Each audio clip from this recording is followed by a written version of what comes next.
मंत्री आशिष शेलार यांनी प्रसारमाध्यमांशी संवाद साधताना विविध राजकीय घडामोडींवर मिश्कील आणि सावध प्रतिक्रिया दिली.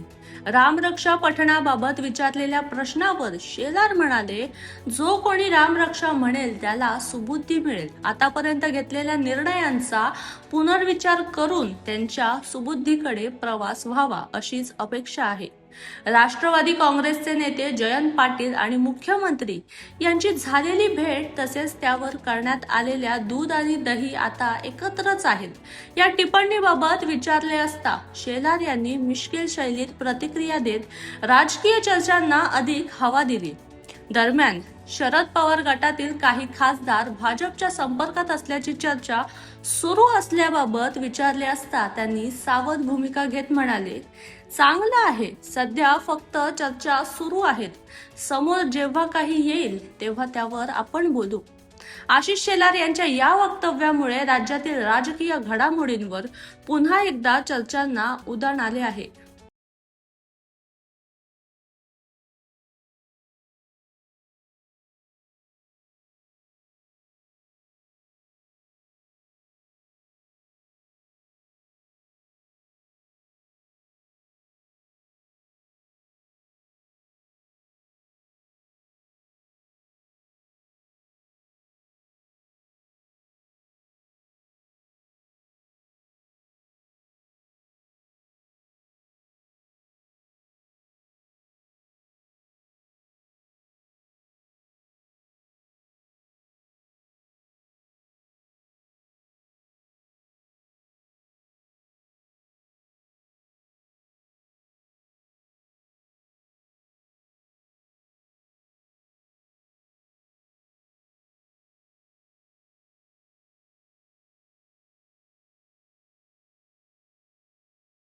म्हणूनच प्रयोगात्मक आपण त्यातलं अनुदान वाढवलं, भांडवली अनुदान वाढवलं आणि बरोबरीने महोत्सवसुद्धा या लोककलेचं आपण घेतोच, ते सुद्धा आपण वाढवणार आहोत की जेणेकरून राज्यभर, देशभर आणि शक्य असेल तर विदेशात सुद्धा या लोककला पोचल्या पाहिजेत आणि आपल्या लोककलावंतांच्या कलाकाराला स्थान मिळालं गरज आहे. आज तुम्ही रत्नागिरी दौऱ्यावरती आहात. रत्नागिरी जिल्ह्यामध्ये अनेक सांस्कृतिक केंद्र आहेत जे डगमगीला आले आहेत, त्यांचा कसा प्रकारे आढावा घेणार?